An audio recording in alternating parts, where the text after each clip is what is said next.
سفر روحانی تھا یا جسمانی تھا؟ اور بہت ساری چیزوں کو اس میں افسانوی قرار دیا جاتا ہے اور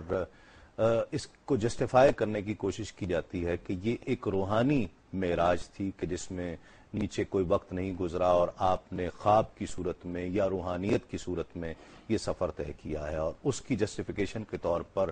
اس واقعے کا ذکر بھی کیا جاتا ہے جو نالین اتارنے کا ذکر آیا، بہت ساری چیزیں۔ یہ سفر روحانی تھا یا جسمانی تھا؟ بسم اللہ الرحمن الرحیم۔ دیکھیے، پہلے تو ائمہ تفاسیر میں اس خاص جو اسرا ہے، جو معراج النبی صلی اللہ علیہ وسلم جس پر گفتگو کی جا رہی ہے، جو قبل ہجرت ہوئی ہے، اور یہ جو مشاہدات کا ذکر آپ نے مقدمے میں ذکر کیا ہے، اس کو تمام ائمہ تفسیر اور اجلہ محققین نے اجماعی طور پر اس خیال کو رد کر دیا ہے کہ جناب اس کو محض روحانی قرار دیا جائے۔ ٹھیک ہے، اس پر حضرت امام راضی ہوں یا لغات میں تفاسیر میں ایک بڑا اونچا قد رکھنے والی شخصیت علامہ قرطبی ہوں، یا احکام القرآن جو ان کا مستند کتاب ہے، یا دیگر اور چیزیں ہوں، تو ان تمام مفسرین میں اس کو لغوی اعتبار سے، قرآن اس کو ثابت کرتا ہے، ابھی گفتگو ہوگی، لیکن لغوی اعتبار سے جو عبد کا اطلاق یہاں پر اللہ رب العالمین نے فرمایا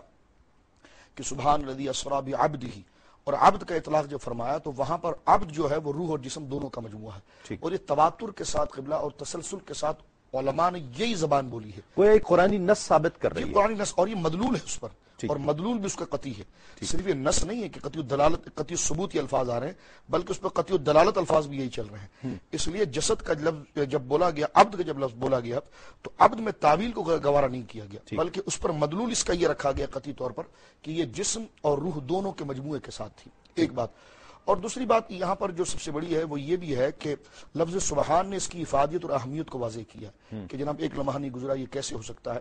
تو ہماری عربی ترکیب کے اندر سبحان جو ہے مفعول مطلق آتا ہے، اس سے پہلے کچھ الفاظ محذوف ہوتے ہیں، لیکن جب اس کا ہم ترجمہ کرتے ہیں قبلہ صاحب وہ یہ بنتا ہے کہ پاک ہے وہ ذات جو لے گئی، وہ ذات پاک ہے جو لے گئی اپنے بندے کو،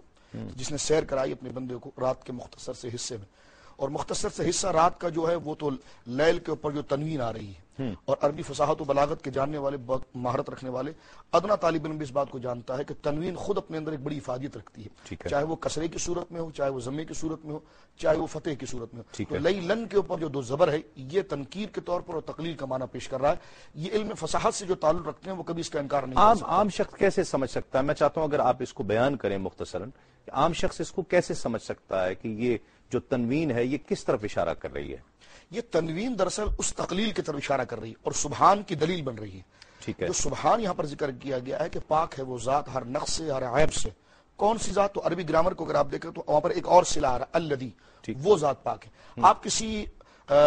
تعجب کے مرحلے پر کہتے ہیں سبحان اللہ، ٹھیک، جب آپ بالکل عاجز ہو جاتے ہیں، کوئی آگے بندہ دوسری بات ہی نہیں کر سکتا تو سبحان اللہ کہتے ہیں، لیکن یقیناً یہ تعجب کے طور پر کہا جاتا ہے سبحان اللہ، کیونکہ یہ ہمارے لیے یہ عجز ہے، یہ ہمارے لیے کمزوری ہے، یہ ہمارے لیے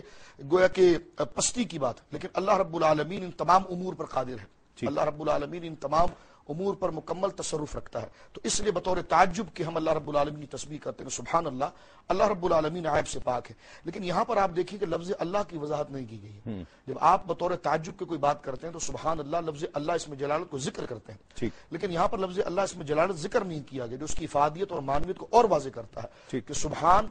کون سبحان؟ فرمایا الذی، وہ سبحان، کون الذی؟ تو صلہ ہے اسری بعبدہ، جس نے بندے کو سیر کرائی ہے۔ تو یہاں پر یہ سبحان کی دلیل بن رہی ہے، فرمایا اللہ رب العالمین ہر نقص اور عیب سے پاک ہے۔ اس کی دلیل کیا ہے؟ فرمایا اسری بعبدہ لیلا، جس نے رات کے مختصر عرصے میں اپنے محبوب کو سیر کرائی ہے۔ تو اب یہ چون چرا کرنا